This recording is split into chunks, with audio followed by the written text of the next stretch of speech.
All right, here is a pinky with a Deco rail attached. Now I will tell you that on the pinky, normally there's a screw assembly right here where this orange pin is that lets you move the plate for the pushers. And it's normally here, so this has to be removed in order to put this on. This is connected with screws under the track. There's one, my finger's on it. The little stops are in the way, they need to be moved, but there's one on this end, there's one right there. Yeah, those are what we put in the Deco rail to isolate patterns. And right. There's another one here, a little less than halfway. It's under another screw. Another screw holding this rail on, somewhere around the 30 mark. There's another one. Well, this is a 2-piece rail. There's another one right here at about a 12 right. There's another one right along here at about 35 right. And another one right near the end. So these are screws that are run up into the bed this way to hold this rail on right there. Did you have to drill any holes, or were they all present? The holes are there is what I remember. And it feels like, and I'm going to turn it up in a minute and we'll get a good view, but it feels like there's a slot that'll let you slide the rails on and off. The screws are not there. You have to put the screws in, slide the rail on, and tighten the screws down is what I remember. But we're going to turn it up and take a look. We leave these assembled for most of my life, so that's, right. That's why we have to take a fresh look. Okay, here is the bed on its end. Actually, it's the pair of beds on one end. The Deco rail is down here. All right, this may be the easiest way for you to work on it. The camera can come up and show you that there's an add-on here for the color changer. And so you Well, that one is just, this is for my very oldest one, and it uses the old kind of yarn carrier. So that's what you're seeing. Right. And you cannot obviously lean on this end unless you remove that carrier. And there's also the racking handle on that's this end. That's not the racking handle, that's the lowering lever. But again, so you have to stand it on the other end, and there's a lever on the other end, but it comes out toward you in the working position. Now, this one does not have the extensions applied at the moment, such is why we can do it. As soon as they're on, you can't. Right, but this might be the easiest way to work. Notice this is a flat tip screw head right here with a big flat washer underneath it, holding this on. If we come down, here, let me rotate this so you can see it a little bit better. There you go. Right here, we're straddling this screw head, which is a part of the track for the pushers. So you got two different positions that you're working with. Notice what's straddling it. That wasn't clear to me. Okay, see there's a square hole right here in this Deco rail. The Deco rail hole is lined up with that hexagonal bolt head, and it's straddling it, whereas this is through the rail, and you can see right below it is a little hole, but there's no corresponding threaded boss on the other side of it. So what I'm trying to describe is, see, here's another hole with nothing corresponding, another hole with nothing corresponding on the bed for you to use those. I think, excuse me, I think that some models, they do get used. Yes, that's what I'm trying to point out. The squares are going to straddle hardware that's already on the bed. Some of the holes are being used, some of them are not. We come down here, and right in the split of the rail we see here's another fastening slot head screw with a cap washer underneath it. What it is these washers are dished in the middle, and the screws have that, something you're familiar with, a slanted head, and it goes in the center of this, and it centers the whole thing to hold the rail in place.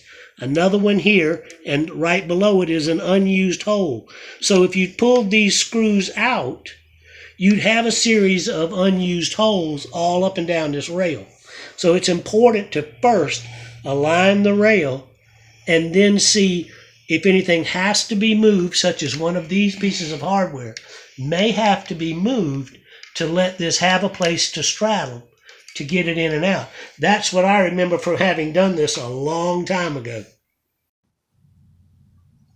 All right, the customer has asked us about a hexagonal screw.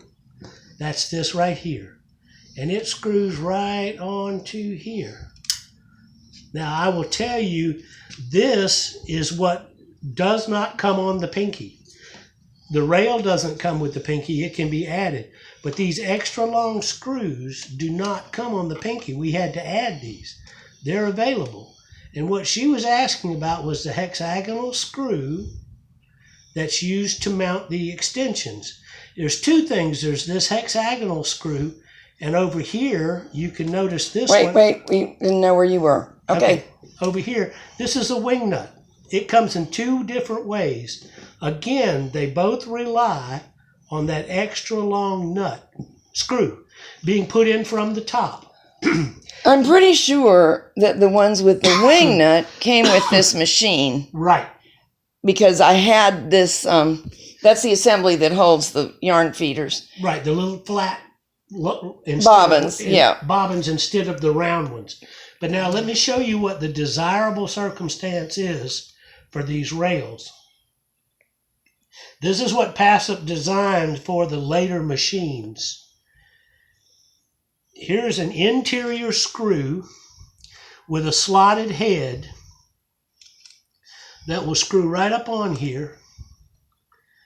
These are flat on one side, so it takes a little bit, and they're really, really fine threads. You put this on, and like I said, the end has got a slot. I'm going to stick my fingernail in the slot. So you can put a slotted screwdriver in there and snug it up. So this remains with the bed. Now, here's the cool part. This knurled knob goes up on that exert for the screw. And see, you can see, here's one with its exert in. It's backwards. The exert actually goes with the slot out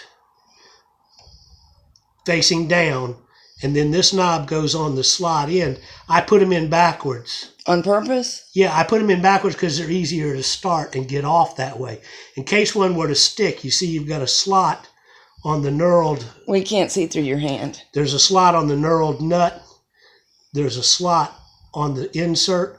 If for some reason they were to stick, I could put a screwdriver on either side and get them apart by putting them together backwards. But the beauty of this is it requires no tools once this piece has been mounted to the bed. These are thumb screws.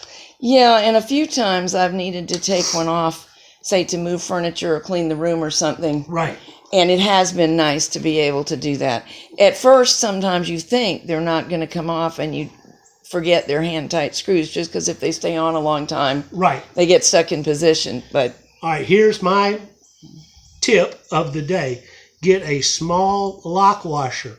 Any lock washer that's about the same diameter as the screw. Put the lock washer on, run this up onto the screw. Could you use your other hand so we could see better?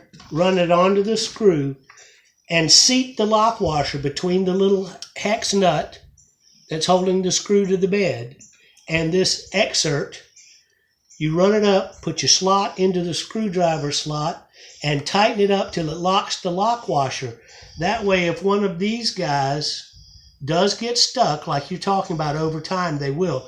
If you'll notice, there's a raised area on the end of this. This is actually centering the declivity that's in the extension. There's a hole that size in the extension. So when this goes on, it'll actually position your extension for you by putting this raised area into the circle of the extension.